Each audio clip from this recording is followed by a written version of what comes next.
සියලුම ආතරයිටිස් රෝග සඳහා රාජපුර හන්දි තෙල ඔබ සුවෙන් තබයි.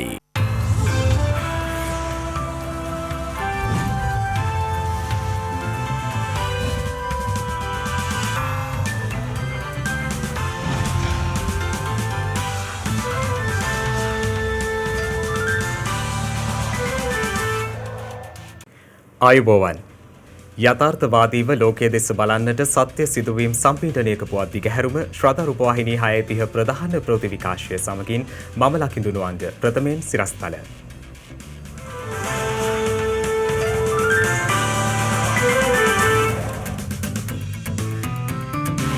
රාජ්‍ය සේවකයන් සියලු දෙනා අද සිට සේවයට.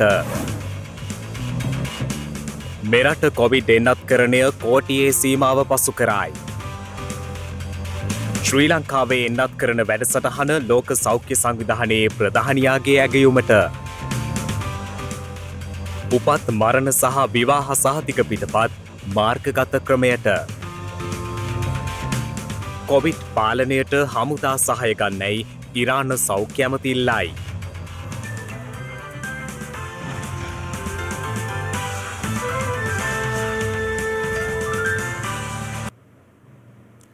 මෙරට කොවිඩ් මර්ධන එන්නත් එක් මාත්‍රාවක් හෝ ලබාගත් පුද්ගලින් සංඛ්‍යාව ලක්ෂ 100 සීමාව ඉක්මවා ගොස් තිබෙනවා. ඒ අනුව මෙරට වයස අවුරුදු 30 ඉක්ම වූ ජනගහනයෙන් 87%ක් එන්නත්කරණයට ලක් කර අවසන්. මේ අතර තවත් මිලදීගත් ෆයිසර් එන්නත් තොගයක් අද දිවයිනට රැගෙන එනු ලැබුවා.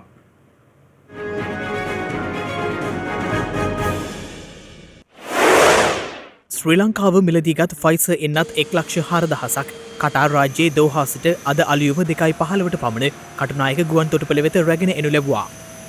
ඉන් අනතුරු එම එන්නත් තොගය ගබඩා කිරීම සඳහා නරාහෙන් පිට පිහිටි ජාතික රුධිර පාරවීලයන මධ්‍යස්ථානය වෙත රැගෙන ගියා. මෙම එන්නත් ත්‍රිකුණාමලය ප්‍රදේශයේ එන්නත් කරන වැඩසටහනට සහ විදෙස්ගත වන පුද්ගලයින්ට ලබා දීමට නියමිතයි. මේ අතර ඇස්ට්‍රාසෙනකා එන්නතේ දෙවන මාත්‍රාව ලබා දීම ආරම්භ කළ ඊයේ දිනේ පමණක් 69,266 දෙනෙකුට එන්නත්කරණය සිදු කර ඇති බව සෞඛ්‍ය අමාත්‍ය පවිත්‍රා වන්‍යාරච්චි මහත්මිය සඳහන් කළා. එමෙන්ම සයිනෝෆාම් එන්නතේ පළමු මාත්‍රාව ඊයේ දිනේදී 1,14,997 දෙනෙකුටත් එහි දෙවන මාත්‍රාව 31,223 දෙනෙකුටත් මොඩර්නා එන්නතේ පළමු මාත්‍රාව 432 දෙනෙකුටත් ලබා දී ඇති බවයි වසංගත රෝග විද්‍යා ඒකකය සඳහන් කළේ. එමෙන්ම ඇස්ට්‍රාසෙනකා එන්නතේ දෙවන මාත්‍රාව ලබා දීම මෙම සතිය තුළම ක්‍රියාත්මක වන අතර එම එන්නතේ පළමු මාත්‍රාව ලබාගත් ස්ථානයෙන්ම දෙවන මාත්‍රාව ලබා ගැනීමට යාම අවශ්‍ය නොවන බව ඖෂධ නිෂ්පාදනය සැපයුම් සහ නියාමන රාජ්‍ය අමාත්‍ය මහාචාර්ය චන්නජයසුමන මහතා සඳහන් කළා. ඒ අනුව පළමු මාත්‍රාව ලබාගත් පුද්ගලයින්ට තමන්ට ආසන්නතම ස්ථානයෙන් දෙවන මාත්‍රාව ලබා ගැනීමට හැකියාව පවතින බවයි රාජ්‍ය අමාත්‍යවරයා පෙන්වා දුන්නේ. මේ අතර කොවිඩ් ප්‍රතිශක්තිකරණ වැඩසටහනට අදාළව එන්නත් කරන කටයුතු අද දිනේත් ක්‍රියාත්මකයි. ඒ අනුව ඇස්ට්‍රාසෙනකා එන්නතේ දෙවන මාත්‍රාව ලබා දීම සඳහා තවත් මධ්‍යස්ථානයක් අද සිට බත්තරමුල්ල දියත උයන පරිශ්‍රයේදී ක්‍රියාත්මක වනවා. ඇස්ට්‍රාසෙනකා දෙවන මාත්‍රාව ලබා දීම සඳහා පැය 24 පුරා ක්‍රියාත්මක එන්නත් කරන මධ්‍යස්ථානයක් කොළඹ විහාර මහාදේවී උද්‍යානයේදීද ඊයේ සිට ආරම්භ කෙරුණා. මේ අතර සැප්තැම්බර් ඉලක්කයට පෙර ශ්‍රී ලංකාව සිය ජනගහනයෙන් 10%ට පූර්ණ එන්නත ලබා දීමට කටයුතු කරමින් සිටින බව දැකීම සතුටට කරුණක් බව ලෝක සෞඛ්‍ය සංවිධානයේ අධ්‍යක්ෂ ජෙනරාල් වෛද්‍ය ටෙඩ්රෝස් ඇඩනම් මහතා පවසනවා. ඒ මහතා මේ බව සඳහන් කළේ ශ්‍රී ලංකාවේ එන්නත් කරන වැඩසටහන පිළිබඳව ට්විටර් පණිවුඩයක් නිකුත් කරමින්. වෛරසය මැඩ පැවැත්වීම සඳහා ප්‍රදර්ශනය කර ඇති මහජන සෞඛ්‍ය හා සමාජීය පියවරයන් පිළිබඳව ශ්‍රී ලංකා රජයේ සහ ජනතාවගේ උත්සාහයට ස්තුතිවන්ත වන බවද ලෝක සෞඛ්‍ය සංවිධාන අධ්‍යක්ෂ ජෙනරාල්වරයා සිය පණිවුඩයෙන් දක්වා තිබෙනවා. මේ අතර කොවිඩ් තුන්වන මාත්‍රාවක් ලබා දීම සම්බන්ධයෙන් නියෝජ්‍ය සෞඛ්‍ය සේවා අධ්‍යක්ෂ ජෙනරාල් වෛද්‍ය හේමන්ත හේරත් මහතා අදහස් පළ කළා. මේ පිළිබඳව අවශ්‍ය කරන දත්ත මේ දක්වා එකතු වෙමින් පවතිනවා. පළමු මාත්‍රාව ලබා දීලා දෙවෙනි මාත්‍රාව ලබා දීලා කාලයක් ගත වෙනකොට කොයිතරම් දුරට ප්‍රතිශක්තිය ගොඩනගෙනවාද ඒ වගේම තමයි මේ වෛරස් වර්ගවලට තියෙන අනෙකුත් විශේෂ ලක්ෂණය තමයි කාලෙන් කාලයට වෙනස් වීම මේ වෛරසය සඳහාත් එවැනි තත්ත්වයක් ඇතිවීමට ඉඩකඩ සෛද්ධාන්තිකව තිබෙන නිසා ඒ තොරතුරු ලැබිලා තියෙන තොරතුරු අනුව බොහෝ රටවල් තුන්වෙනි මාත්‍රාවක් ලබා දීම හෝ වාර්ෂිකව බූස්ටර් ඩෝස් එකක් කියලා ඒ අමතර මාත්‍රාව ලබා දීම ගැන සලකලා බලනවා. ලංකාවෙත් ඒ තත්ත්වය ඒ ආකාරයෙන්ම තමයි ඉදිරියේදී ලැබෙන දත්ත අනුව ඒ කටයුත්ත කිරීමට අවශ්‍යතාවය පැන නැගුණොත් ඒකට සූදානම් වීම වැදගත් වෙනවා. ඒක සෞඛ්‍ය අමාත්‍යාංශය මගින් කෙරෙනවා ඇති. මේ අතර අකණ්ඩව සිව්වන දිනයටත් මෙරට කොවිඩ් ආසාධිතයන් සංඛ්‍යාව ඊයේ 2000 සීමාව ඉක්මවා ගියා. ඒ නව ආසාධිතයන් 2510 දෙනෙකු හඳුනා ගැනීමත් සමගයි. ඊයේ හඳුනාගත් ආසාධිතයන්ගෙන් 2490 දෙනෙකු අලුත් අවුරුදු කොවිඩ් පොකුරේ ආශ්‍රිතයන් වන අතර විදේශයන්හි සිට පැමිණි 20 දෙනෙකුද ආසාධිතයන් ලෙස හඳුනා ගැනුණා. ඊයේ දිනේදී වැඩිම දෛනික කොවිඩ් ආසාධිතයන් සංඛ්‍යාවක් කළුතර දිස්ත්‍රික්කයෙන් වාර්තා වී ඇති අතර එම ගණන 398ක්. ගම්පහින් ආසාධිතයන් 384ක්, කොළඹින් ආසාධිතයන් 155ක් ලෙස ආසාධිතයින් හඳුනාගෙන තිබුණා. මීට අමතරව මාතලේ දිස්ත්‍රික්කයෙන් ආසාධිතයන් 189ක්, ගාල්ල දිස්ත්‍රික්කයෙන් ආසාධිතයන් 181ක්, මහනුවර දිස්ත්‍රික්කයෙන් ආසාධිතයන් 178ක් ලෙස වාර්තා වී ඇති බවයි වසංගත රෝග විද්‍යා ඒකකය සඳහන් කළේ. මේ අතර මංගල උත්සව පැවැත්වීම සඳහා ලබා දී ඇති සහනය ඇතැමුන් අවභාවිතා කරන බැවින් ඒ සම්බන්ධයෙන් ඉදිරියේදී තීරණයක් ගැනීමට සිදුවන බව ශ්‍රී ලංකා මහජන සෞඛ්‍ය පරීක්ෂක සංගමයේ සභාපති උපුල් රෝහණ මහතා පවසනවා. අවාසනාවන්ත විදිහට ලංකාවේ බොහෝ ප්‍රදේශවල මේ වෙද්දී විවාහ මංගල උත්සව ආශ්‍රිත පොකුරු වර්ධනය වෙනවා. විශාල සංඛ්‍යාවන් වාර්තා වෙනවා ආසාදිත විදිහට. ඒ නිසා තවදුරටත් අපි විවාහ මංගල උත්සව සම්බන්ධව සහභාගී වන පාර්ශවයන්ගෙන් සහ ඒ වගේම විශේෂයෙන් මේ ආයතනවල වගකීම්වන්ගෙන් ඉල්ලා සිටිනවා. මේ තත්ත්වය ඉදිරියට වර්ධනය වුණොත් ඔබට විවාහ මංගල උත්සව සම්බන්ධව කටයුතු කරන්න බැරි වෙයි. ඒ නිසා නැවතත් මේ තත්ත්වය නවතා දමන්නට හෝ සීමා කරන්නට කටයුතු කරන්න සිද්ධ වෙයි. ඒ නිසා විශේෂයෙන්ම එන්නත් ලබාගත් අයවලුන් පමණක් විවාහ මංගල උත්සවයට සහභාගී කර ගැනීම සඳහා කටයුතු කරනවා වගේම වැදගත් පාර්ශව සියලුම දෙනා ප්‍රතිදේහ ජනක හෝ PCR පරීක්ෂණයකට ලක් වෙලා මේ විවාහ මංගල උත්සවයට සහභාගී වෙනවා නම් ඉතාමත්ම යෝග්‍යයි කියලා අපි යෝජනා කරනවා. මේ අතර ජූලි 31 වනදා සිදු වූ බවට සෞඛ්‍ය සේවා අධ්‍යක්ෂ ජෙනරාල්වරයා විසින් ඊයේ තහවුරු කරන ලද මරණ සංඛ්‍යාව 67ක්. ඒ සමග මෙරට සමස්ත කොවිඩ් ආසාදිත මරණ සංඛ්‍යාව 4508ක් දක්වා ඉහළ ගියා. මේ අතර අද දිනේදී තවත් කොවිඩ් ආසාදිත රෝගීන් 1958 දෙනෙකු සුවය ලබා රෝහල් වලින් පිටව යාමත් සමග රෝහල් වල ප්‍රතිකාර ලබන කොවිඩ් ආසාදිත පුද්ගලයන් සංඛ්‍යාව දැක්වෙන්නේ 2,80,868ක් ලෙසයි. මේ අතර කොළඹ රිජ්වේ ආර්යා ළමා රෝහලේ ප්‍රතිකාර ලබන කොවිඩ් ආසාදිත දරුවන් වෙනුවෙන් රාජගිරිය ප්‍රදේශයේ වෙනම ගොඩනැගිල්ලක් වෙන් කරවාගෙන ඔවුන්ට ප්‍රතිකාර ලබා දීමට කටයුතු කරන බවයි එහි අධ්‍යක්ෂ වෛද්‍ය ජී විජේසූරිය මහතා සඳහන් කළේ. රිජ්වේ ආර්යා ළමා රෝහලේ මේ වන විට කොවිඩ් ආසාදිත දරුවන් 600කට අධික ප්‍රමාණයක් වාර්තා වී ඇති බවයි එම රෝහලේ අධ්‍යක්ෂ වෛද්‍ය ජී විජේසූරිය මහතා සඳහන් කළේ. අධ්‍යක්ෂවරයා සඳහන් කරන්නේ වර්තමානය වන විට දෛනිකව හමුවන කොවිඩ් ආසාදිත දරුවන් ප්‍රමාණය ඉහළ ගොස් ඇති බවයි. කුඩා දරුවන් අතර එන්නත් කිරීම සිදු නොකරන බැවින් මෙම දරුවන් අතර කොවිඩ් වෛරසය පැතිර යාමේ අවධානම ඉහළ ගොස් ඇති බවයි අධ්‍යක්ෂකවරයා වැඩිදුරටත් සඳහන් කළේ. මේ වෙන විට ඔබ සෑම දෙනාම දන්නවා රිජ්වේ ආර්යා ළමා රෝහල ඇතුළුව ලංකාවේ සියලුම රෝහල් වල රෝගීන් ඉතා විශාල ප්‍රමාණයක් වාර්තා වෙනවා. හැබැයි මේ වාර්තා වෙන ප්‍රමාණය සමග දැන් රට වහගෙන හිටියා කියලා මේ ප්‍රමාණය අවම කිරීමට හැකියාවක් නැහැ. අපිට මේ අවස්ථාවේදී කරන්න තියෙන ඉතාමත්ම හොඳ දේ තමයි පුළුවන් තරම් එන්නත්කරණය කරන්න ඕනේ. මේ වෙනකොට සාමාන්‍යයෙන් 15ක් 20ක් විතර දිනකට වාර්තා වෙන රෝගීන්. එතකොට අපිට රෝහල තුල තබා ගැනීමටත් බැරි තරම් රෝගීන් ප්‍රමාණයක් වාර්තා වෙනවා. රෝගී මේ වෙලාවේ රෝගීන් 70 ගාණක් දෛනිකව අපි ප්‍රතිකාර කරන රෝහල තුල ඉන්නව නතර වෙලා එසේ ඉන්නේ අපි දෛනිකව මේ රෝගීන් වෙනත් දරුවන් වෙනත් රෝහල් වලට ස්ථාන මාර්ග වල යවනවා. ඒ කියන්නේ ට්‍රාන්ස්ෆර් කරනවා. මොකද රෝහලේ ඉඩකඩ නැති නිසා. ඉතින් ඊට අමතරව අපි බොරැල්ල ප්‍රදේශයේ රාජගිරියේ වෙනත් ගොඩනැගිල්ලකුත් ලබාගත් කුඩා දරුවන් රැක බලා ගැනීම සඳහා ප්‍රතිකාර කිරීම සඳහා ඒ තුලින් තමයි අපි කෙසේ හෝ ඒ අමාරු ඒ වගේම කියන්නේ රෝග ලක්ෂණ තියෙන රැකබලාගත යුතු දරුවන් සහ රෝගීන් රැකබලා ගැනීම සඳහා අපි කටයුතු කරනවා. ඒ නොගේ ගොඩනැගිල්ලට අද දිනේ සිට රෝගීන් ගැනීම සඳහා කටයුතු කරනවා. ඒකට රෝගීන් 70ක් පමණ අපි රැකබලා ගැනීමට හැකියාවක් තියෙන මේ ස්ථානයේ ඒ ස්ථානයත් තිරේ ගියොතින් වැල්ලම්පිටිය ප්‍රදේශයේ තවත් ස්ථානයක් සොයාගෙන තියෙනවා. ඒ මොනෝතින් රාජගිරියේ ඒ ගොඩනැගිල්ලේ වෙනත් වැඩිහිටි රෝගීන් ඉන්නවා. මෙම රෝගීන් වැල්ලම්පිටියට යවලා තවත් මහලක් ලබා ගැනීම සඳහා අපි කටයුතු කරනවා. දරුවන් රැකබලා ගැනීම සඳහා සති දෙකක කාලයක් සඳහා රට වසා දමා එම සීමා බලාත්මක කිරීම සඳහා හමුදාව යොදවන ලෙස ඉරාන සෞඛ්‍ය අමාත්‍යවරයා එරට රජයෙන් ඉල්ලීමක් කර තිබෙනවා.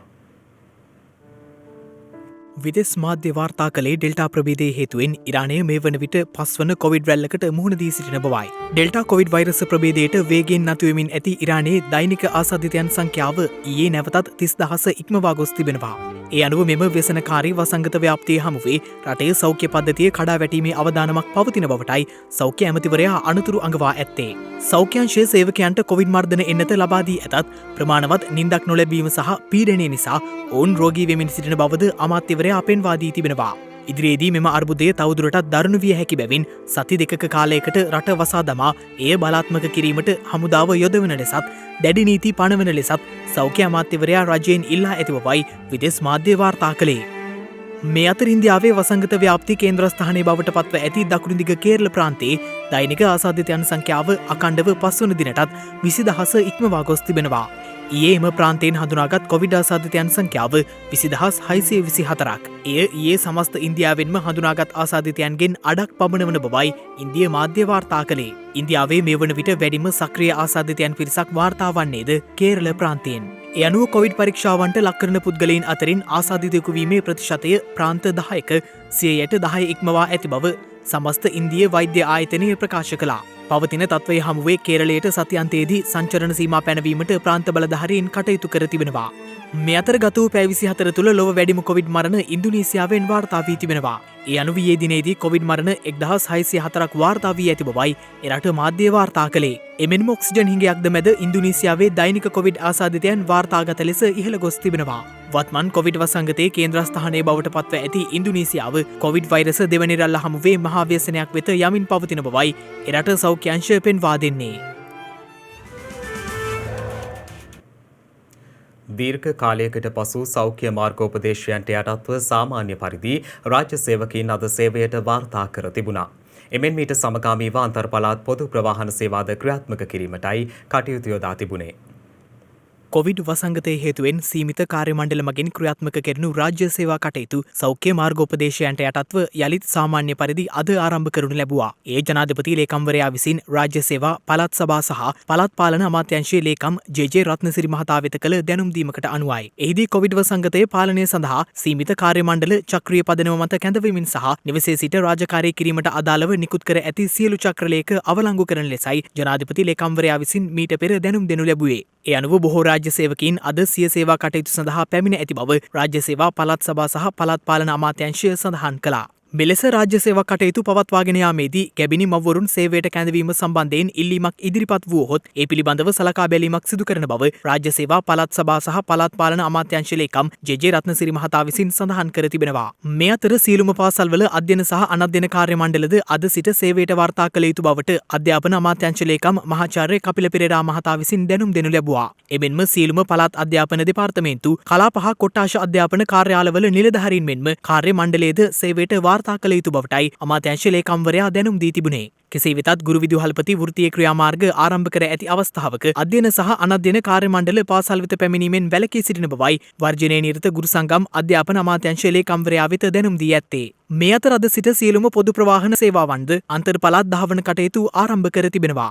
අද සිට ඇරඹුණු රාජ්‍ය සේවයට පහසුකම් සැලසීමේ අරමුණින් දුම්රිය සේවාවන් වැඩි කළ බවයි දුම්රිය සාමාන්‍ය අධිකාරී ධම්මික ජයසුන්දර මහතා සඳහන් කළේ. ඒ අනුව අද උදෑසන සිට දුම්රිය දෙපාර්තමේන්තුව මගින් අතිරේක අන්තර් පළාත් දුම්රිය වාර 15ක් පමණ ක්‍රියාත්මක කර තිබෙනවා. මීට අමතරව ලැබෙන සතිය වන විට අවශ්‍යතාවයේ පරිදි දුම්රිය ගමන් වාර ප්‍රමාණය තවත් වැඩි කිරීමට අදාළ නිලධාරීන්ට උපදෙස් ලබා දී ඇති බවයි දුම්රිය සාමාන්‍ය අධිකාරීවරයා සඳහන් කළේ. ඒ අනුව පිට පළාත්වල සිට පැමිණෙන මෙම අතිරේක දුම්රිය 15 නැවතත් සවස අදාළ ගමනාන්ත කරා ගමන් කරන බවත් ඉදිරියේදී ප්‍රවාහන අමාත්‍යවරයා උපදෙස් ලබා දුනහොත් නගරාන්තර දුම්රිය ධාවනය සඳහාත් කටයුතු කරන බවද දුම්රිය සාමාන්‍ය අධිකාරීවරයා ප්‍රකාශ කර තිබෙනවා. ඊට අමතරව අන්තර් පළාත් ලංගම සහ පෞද්ගලික බස් රථද ඊයේ සිට ධාවනයට එක් කිරීමට කටයුතු යොදා තිබුණා. කෙසේ වෙතත් අද දිනේදී ගමනාගමන මණ්ඩලයට අයත් බස් රථ ධාවනය කෙරුණද ලංකා පෞද්ගලික බස් හිමියන්ගේ සංගමයේ සභාපති ගැමුණු විජේරත්න මහතා සඳහන් කළේ අද දින බස් රථ ධාවනය සිදු වූයේ 50ක් පමණ වන බවයි. මේ අතර සෞඛ්‍ය මාර්ගෝපදේශයන්ට යටත්ව රාජ්‍ය සේවයේ සියලුම දෙනා සේවයට කැඳවා ඇති මොහොතක දුම්රිය සහ බස් රථවල තදබදයන් දක්නට ලැබෙන බව සෞඛ්‍ය අමාත්‍යාංශයේ නියෝජ්‍ය අධ්‍යක්ෂ ජෙනරාල් විශේෂඥ වෛද්‍ය හේමන්ත හේරත් මහතා සඳහන් කළා.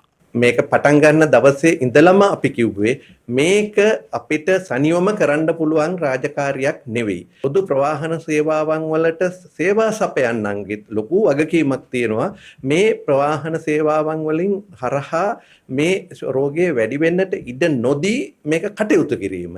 මේ සෞඛ්‍යයට විතරක් ඇඟිල්ල දික් කරන්න මම හිතනවා මේ වෙලාවේ උචිත වෙන්නේ නැහැ. මොකද මුළු සෞඛ්‍ය සේවාවම මේ වෙලාවේ එක පැත්තකින් රෝගීන්ට ප්‍රතිකාර කිරීමට වෙන් කරලා තියෙනවා. තව පැත්තකින් අපි මේ එන්නත් කිරීමට වෙන් කරලා කරලා තියෙනවා. ඒ ඇස්සේ සෙනග හසුරවන්නත් සෞඛ්‍ය සේවාවම යෙදුණොත් මං හිතනවා මේක කරගෙන යන්න බැරුව යනවා. ඒ වගකීම අපි සියලු දෙනාගේම අතට ගැනීම තමයි මගේ හිතේ වැදගත් වන්නේ. මේ අතර සියලු රාජ්‍ය සේවකයින් අද සිට සේවයට කැඳවීමත් සමග පළාත් අතර සංචරණයේදී බාධාවකින් තොරව ඔවුන්ට රාජකාරී ස්ථාන වෙත වාර්තා කිරීමට කටයුතු සලසා දෙන ලෙස සියලු පොලිස් ස්ථාන වෙත දැනුම් දී ඇති බව පොලිස් මාධ්‍ය ප්‍රකාශක ජ්‍යෙෂ්ඨ නියෝජ්‍ය පොලිස්පති අජිත් රෝහණ මහතා සඳහන් කළා. කෙසේ වෙතත් යම් අවස්ථාවකදී අදාළ රාජකාරී ස්ථානයේ සේවය කරන බවට සනාථ කිරීමට අවශ්‍ය හැඳුනුම්පත් හෝ ලියකියවිලි ඉදිරිපත් කරන ලෙස පොලිසිය ඉල්ලා සිටියහොත් ඒ සඳහා කාරුණිකව කටයුතු කරන ලෙසයි පොලිස් මාධ්‍ය ප්‍රකාශකවරයා විසින් රාජ්‍ය සේවකයින් වෙත දැනුම් දී ඇත්තේ. ඒ වගේම මෙම සේවකීන් මහජනතාව ප්‍රවාහනය කිරීමේදී පොදු ප්‍රවාහන සේවාවල විශේෂයෙන්ම බස් රථවල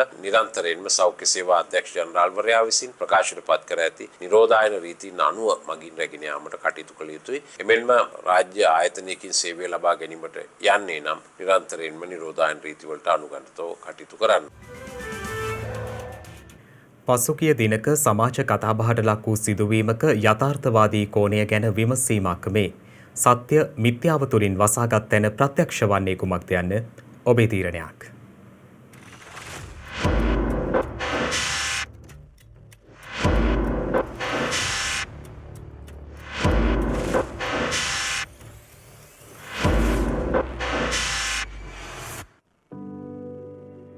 ප්‍රධාන ධාරාවේ පුවත්පත්වල ප්‍රධාන සිරස්තලයේ සිට ප්‍රවෘත්ති විමසුම්වලද පුවත්පත් නැවූ මේ සිදුවීම් පෙළ පසුගියදා සමාජ ආන්දෝලනයට තුඩු දුන්නා. සිදුවීම හාලියල පොලිස් වසමේ බෝගොඩ ලන්දේවල ප්‍රදේශයෙන් මේ වාර්තා වුණා. නිවසක ශාන්තිකර්මයක් සිදු කිරීමට පැමිණි යකැදුරකු ශාන්තිකර්මය සිදු කරන අතරතුර නිවසේ සිටි සියලුම පිරිමි පුද්ගලයින්ට නිවසෙන් ඉවත්ව අසල ප්‍රදේශවල මන්සන්දිවලට ගොස් සිටින ලෙස දන්වා තිබුණා. මෙයින් ශාන්තිකර්මය සිදු කරන මුවාවෙන් නිවසේ සිටි 45 හැවිරිදි කාන්තාවකට සහ 19 හැවිරිදි තරුණයක් ලිංගික අතවරයකට ලක්වනවා. සිදුවීම කුලියාපිටිය බෝහිංගමුව ප්‍රදේශයේ කෝවිලකදී මේ වාර්තා වුණේ සෙත් ශාන්තියක් සිදුකර ගැනීමට ගිය දැරියක් ලිංගික අපයෝජනයකට ලක්කිරීමේ සිද්ධියක්. කෝවිලේ පූසාරිවරයයි සිද්ධියට සම්බන්ධ වන්නේ. අපයෝජනයට ලක් වූ දැරිය 15 හැවිරිදි දැරියක්. බෝහිංගමුව ප්‍රදේශයේ පදිංචි අදාළ දැරිය ප්‍රේම සම්බන්ධතාවයකින් ගලවා ගැනීමටයි ඇගේ මව පසුගිය 26 වනදා මෙම සෙත් ශාන්තියට සහභාගී වී ඇත්තේ. ඒ සිදුවීම් කෙසේ වාර්තා වුණත් කාන්තාවන් කිහිප දෙනෙකුට අපයෝජනයට ලක්වන්නට සිදු වුණා. මීට පෙරත් මෙවැනි සිදුවීම් වාර්තා වුණා. ඒ භූතදෝෂ යක්ෂදෝෂ සෙත් ශාන්තියයි කියමින් මිත්‍යා මතවාද පිටුපස යෑම හේතුවෙන්. සමාජයේ විෂම වූ බව සැබෑවක්. ඒ විෂම බව තුළ මිනිස්සු මිත්‍යා මතවාද පසුපස යන්න පටන් ගත්තා. ආගම් අදහන්නට තිබියදීත් යක්ෂ භූත දෝෂ කියමින් මිනිස්සු අන්ධ විශ්වාසයන් වැළඳගත්තා. කොඩිවින හූනියම් වශීබන්ධන පිටුපස හේතුවක් ඇතිව හෝ නැතිව මිනිස්සු අන්ධ භක්තියම මූලික කරගෙන යනවා. අවසානයේ අප කියූ ආරම්භය ඔවුනගේ අවසානයේ බවට පත්වුණේ ලිංගික අපයෝජනයෙන් එහාට ගොස් මරණය පවා ඔවුනට උරුම කර දෙමින්. තවදුරටත් මෙවැනි විශ්වාසයන්ගේ අඩුවක් නැහැ. ඇයි සමාජයේ මිනිසුන් මෙවැනි මිත්‍යා විශ්වාසයන් පසුපස යන්නේ? අපි මේ ගැන සමාජ විද්‍යාත්මක පසුබිම සොයා බැලුවා. මේකනම් අපි ඉතාම පැහැදිලිව අධ්‍යාපනික වශයෙන් අපි කල්පනා කළ යුතු දෙයක් මගේ අදහසයි. අපි ලබා ගන්නා අධ්‍යාපන දැනුම විද්‍යාත්මක අධ්‍යාපන දැනුම මොන වගේ විද්‍යාත්මක අධ්‍යාපන දැනුමක්ද? ඒක කොතරම් දුරට අපේ තියෙන මානව සත්තාව තේරුම් ගැනීමට අවශ්‍ය පිටිබලය සපයනවද කියන කාරණය. හරි? ඒක එක කාරණයක්. දෙවෙනි කාරණය තමයි මිනිස්සු මේවට හුඟක් යොමු වෙන්න එක හේතුවක් තමයි සමාජ දේශපාලනික සහ ආර්ථිකමය කොන්දේසීන්ගේ වෙනස් වීම සිදු වෙනකොට විශේෂයෙන්ම සමාජයක් වර්තමාන අර්බුදකාරී තත්යකට ගමන් කරනකොට ඒ කියන්නේ සමාජයේ තියෙනා වූ සමබරතාවයේ බිඳ වැටිලා අර්බුදකාරී තත්ත්වයන් වලට ගමන් කරනකොට මිනිස්සු Tamanට බාහිර ලෝකයේ යථාර්ථයෙන් යම් යම් උත්තර හොයාගන්න බැරි ප්‍රශ්නවලට උත්තර සෙවීම සඳහා ඔවුන් ගමන් කරනවා අධිභෞතික විශ්වාසයන් වලට. දැන් අපි බැලුවොත් එහෙම ලංකාවේ 1994 වගේ කාල පරිච්ඡේදය තුල උතුරේ සිවිල් යුද්ධය වර්ධනය වෙන කාල පරිච්ඡේදයන් වල. ඕගාලා මලකඳන් දකුණට එන කාල පරිච්ඡේදය තුල. එහෙම නැත්නම් ලංකාව ඕනම වෙලාවක ආර්ථික අවපාතයකට ගිහිල්ලා මිනිස්සු ජීවත් වෙන්න බැරුව අරගල කරන කාල පරිච්ඡේදයක. ඒ කියන්නේ සමාජයේ සමතුලිතතාවයේ බිඳ වැටිලා අර්බුදයකට යනකොට මිනිස්සු හිතනවා අපිට යම් යම් පිහිටවල් ලබා ගන්න පුළුවන් කියලා. සත්‍යයයි පෙනෙනට ඇති දර්ශනය ඔස්සේ පඩි පෙලින් පෙළ පියනගමින් මිනිසුන් යායිත්තේ අපිරිමිත පැතුම් මුහුණුවරින් පුද දෙන පුදසුනක් සොයායි. එවන් පුදසුන් මතවුවද සත්‍යය වසන් කරනා දුම්වලා මතුවේ නම් එය නුවණින් අවබෝධ කොට විමසා බැලිය යුතුයි. මේ වන විට 21 වෙනි සියවසේ අපි ජීවත් වෙන්නේ නවීන ලෝකයක් තුල ජීවත් වෙන්නේ මේ ආකාරයට අන්ධව ඇදහිීම් ඒ වගේම මෙවැනි ක්‍රියා කිසිම හේතුවක් නොමැතිව පිළිගැනීම තුළින් මෙවැනි සමාජ ව්‍යසන ඇතිවීමේ ප්‍රවණතාවයක් දක්නට ලැබෙනවා. මෙවැනි ආකාරයේ සිදුවීම් තවදුරටත් තිබෙන්නට පුළුවන්. අපිට වගකීමක් තියෙනවා සමාජයක් හැටියට අපි කොච්චර දුරට මේ මිනිසුන් අපි එතනට ගෙනියනවද කියන එක තේරුම් ගන්න. එතකොට මාධ්‍ය කාර්යභාරය මිනිසුන් ඉස්සරහට ගෙනියන කලාව කොතනද ඉන්නේ? කලාව මේ හුඟක් අයට වගකීම තියෙනවා. හැබැයි මං හිතන්නේ මේ වගකීම් පිළිබඳව එක්කෝ මේ චරිත හෝ එහෙම නැත්නම් මේ ප්‍රවාහයන් නිශ්ශබ්දයි. එහෙම නැත්නම් ඒගොල්ලෝ ඒවට ඇහුම්කන් නොදී යම්කිසි ආකාරයකින් වෙනත් සාධක සහ කොන්දේසි මත මේ ගමන් කිරීම හේතුවෙන් මහා සමාජය මේවා කරා දක්වනවා කියන අදහසත් අපිට පිළිගන්නට පුළුවන්. මිත්‍යාවට පෙර යථාර්ථය විමසා බලන්න. සත්‍ය මිත්‍යාවට වඩා බොහෝ දේ ගම්ම්‍ය කරන බව ප්‍රත්‍යක්ෂ කරගත් විට මිත්‍යාව යනු හුදෙක්ම මිත්‍යාවක්ම පමණක් බව වැටහේවි. දේශීය අපනයනකරුවන් නගා සිටුවීමේ අරමුණින් ලංකා බැංකුව ප්‍රධාන කාර්යාලයේ ස්ථාපිත විශේෂ අපනයන ඒකකයක් අද විවෘත කරනු ලැබුවා. ඒ අග්‍රාමාත්‍ය මහින්ද රාජපක්ෂ මහතාගේ ප්‍රධානත්වයෙන්. මෙරට සුළු පරිමාණ සුළු හා මධ්‍ය පරිමාණ සහ මහා පරිමාණ අපනයනකරුවන්ට එකසේ මූල්‍ය සහ මූල්‍ය නොවන සියලු පහසුකම් සපයමින් රජයේ දේශීය අපනයනකරුවන් නගා සිටුවීමේ කාර්යය මූලික කරගනිමිනුයි මෙම විශේෂ අපනයන ඒකකය ස්ථාපිත කර ඇත්තේ. ලංකා බැංකුවේ 82 වන සංවත්සරයට සමගාමීව අභිනවයෙන් එලෙස පිහිටවන ලද විශේෂ අපනයන ඒකකයේ අද අග්‍රාමාත්‍ය මහින්ද රාජපක්ෂ මහතාගේ ප්‍රධානත්වයෙන් විවෘත කෙරුණා. අන්තර්ජාල තාක්ෂණය ඔස්සේ අග්‍රාමාත්‍යවරයා මෙම කාර්ය සමගින් සම්බන්ධ වූ අතර ලංකා බැංකුවේ ප්‍රධාන කාර්යාලයේ වෙළඳ සේවා ඒකකය තුලයි මෙම විශේෂ අපනයන ඒකකය ස්ථාපිත කර ඇත්තේ. සුළු හා මධ්‍ය පරිමාණ කර්මාන්ත නගා සිටුවීම උදෙසා දිවි උදාන ණය යෝජනා ක්‍රමයක් කාබනික පොහොර නිෂ්පාදනයේ ප්‍රචලිත කිරීම සහ ඒ සඳහා දිරිගැන්වීමට ශාස්ත්‍රීය ණය යෝජනා ක්‍රමයක් මේ වන විට ලංකා බැංකුව හරහා ක්‍රියාත්මක බවයි එඩෙක්කු ලංකා බැංකුවේ සභාපති කාංචන රත්වත්ති මහතා සඳහන් කළේ. දැන් තවත් දේශීය පුවත් කිහිපයක් කෙටියෙන්.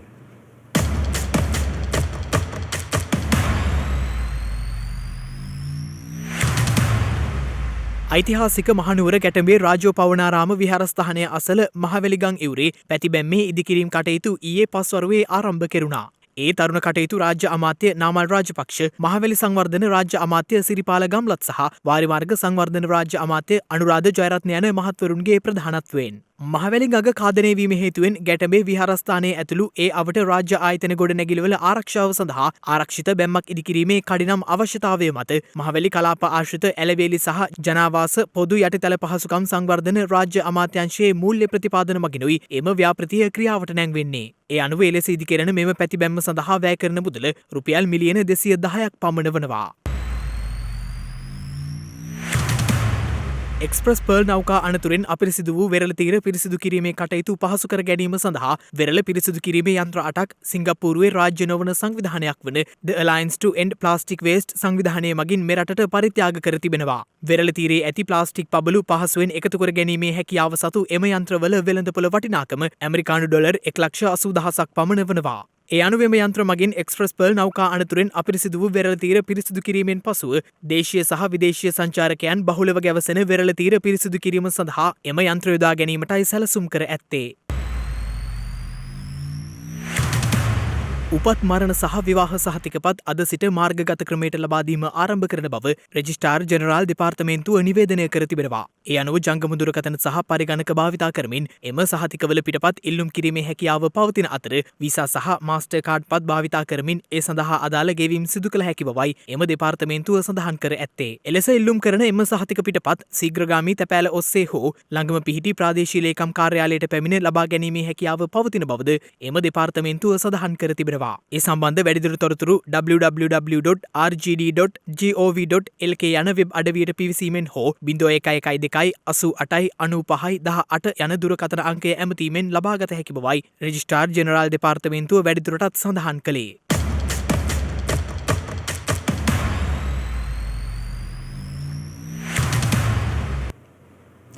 මේ කියන්නේ වන විනාශය නතර කරන ගෘහ භාණ්ඩ වගා කිරීමක් ගැන. ලීවලින් සාධන ගෘහ භාණ්ඩ විවිධ මාදිලියෙන් දකින්න පුළුවන්. මේක ඇත්තටම බැලුවම ගෘහ භාණ්ඩ වගා කිරීමක්. පේනවද සාමාන්‍ය ගම්බද දර්ශනයක්. ඒ අතර පිළිවෙලකට වගා කළ ශාක කිහිපයකුත් ඔබට දකින්න පුළුවන්.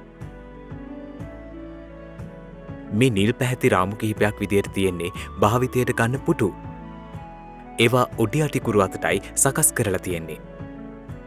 ඒ වගේම තවත් විවිධ හැඩ ඒ අතර දකින්න පුළුවන්.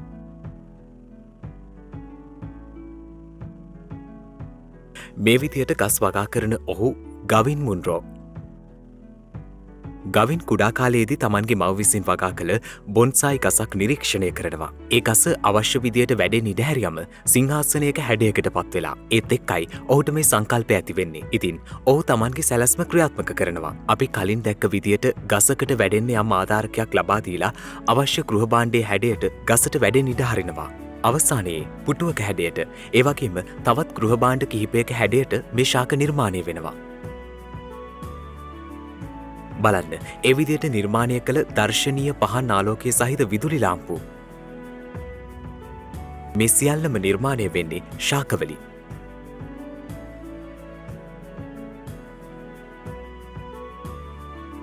දන්නවද මේ ක්‍රමවේදය නිසා බලශක්ති හානිය අවම වනවා.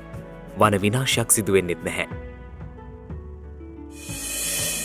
පරිසරයේ ශාක හැම මොහොතකම මිනිසාට හිතකර දේවල් ලබා දෙන්න මිනිසාගේ ප්‍රයෝජනයට වැදගත් දෙයක් ලබා දෙන්න කටයුතු කරනවා. ඒ නිසා ශාකවලට හානි කරලා අමුතුවෙන් එක එක නිර්මාණ කරන්න ඕනේ නැහැ.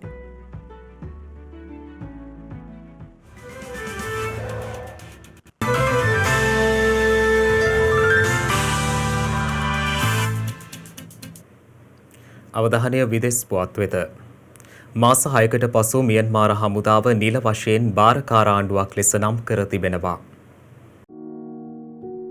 අවුන් සාන් සුකී ඇතුළු මියන්මාරයේ ප්‍රජාතන්ත්‍රවාදී නායකයන් බලයෙන් පහ කරමින් කුමන්ත්‍රණයකින් බලය අල්ලා මාස 6කට පසු මියන්මාර හමුදාව නිල වශයෙන් භාරකාර ආණ්ඩුවක් ලෙස නම් කර තිබෙනවා. ඒ අනුව විදෙස් මාධ්‍ය වාර්තා කළේ හමුදා නායක මින් අවුන් හෙයින් අගමැතිවරයා වශයෙන් වැඩභාරගෙන ඇති බවයි. අවුන් සාන් සුකී ඇතුළු මියන්මාරයේ ප්‍රජාතන්ත්‍රවාදී නායකයන් සිර අඩස්සියට පත් කර විරෝධතාකරුවන් දැඩි ලෙස මර්ධනය කරන ඔහු මෙලෙස රාජ්‍ය රූපවාහිනිය ඔස්සේ ප්‍රකාශයක් කරනු ලැබුවේ ජාත්‍යන්තර ප්‍රජාවෙන් විරෝධතා එල්ලවද්දී. ඒ අනුව ඔහු සඳහන් කළේ 2023 අගවන විට හදිසි නීතිය ඉවත් කර බහුපක්ෂ මැතිවරණය පවත්වන බවයි. එමෙන්ම නිදහස් සහ සාධාරණ බහුපක්ෂ මැතිවරණයක් පැවැත්වීමට ඔහු පොරොන්දු වී ඇති අතර 2023 වසර දක්වා මියන්මාරයේ මැතිවරණ පැවැත්විය යුතු නැති බවද ඔහු අවධාරණය කර තිබෙනවා.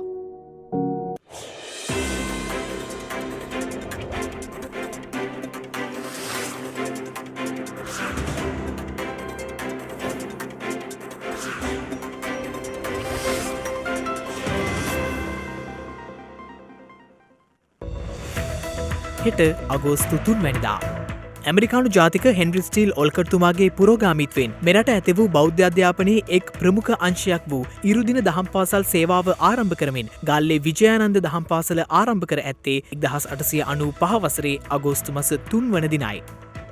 මෙරට දුම්රිය මාර්ග ඉදිකිරීමේ දැවැන්ත ව්‍යාපෘති ආරම්භ කිරීමට මුලපුරමින් ශ්‍රීමත් හෙන්රි වෝඩ් ආණ්ඩුකාරවරයා විසින් කොළඹදී පළමු පස් පිඩැල්ල කැපීම සිදු කර ඇත්තේ 1858 වසරේ අගෝස්තු මස 3 වන දිනයි. ලොව ප්‍රථම න්‍යෂ්ටික බලෙන් ක්‍රියාත්මක සබ්මැරීනය වන USS නොටිලස් සබ්මැරීනය උත්තරද්‍රවය තරණය කළ පළමු සබ්මැරීනය බවට පත්ව ඇත්තේ 1958 වසරේ අගෝස්තු මස 3 වන දිනයි. ඒ සමගින් ශ්‍රද්ධා ප්‍රධාන ප්‍රවෘත්ති විකාශය නිමාවට පත්වනවා. හමුවෙමු හෙටත් සවස 6:30ට. තෙරුවන් සරණයි. නමෝ බුද්ධාය. මෙවැනි වැදගත් පුවත් නැරඹීම සඳහා ශ්‍රද්ධා TV News YouTube channel එක subscribe කර සීනුව සලකුණ වන්න.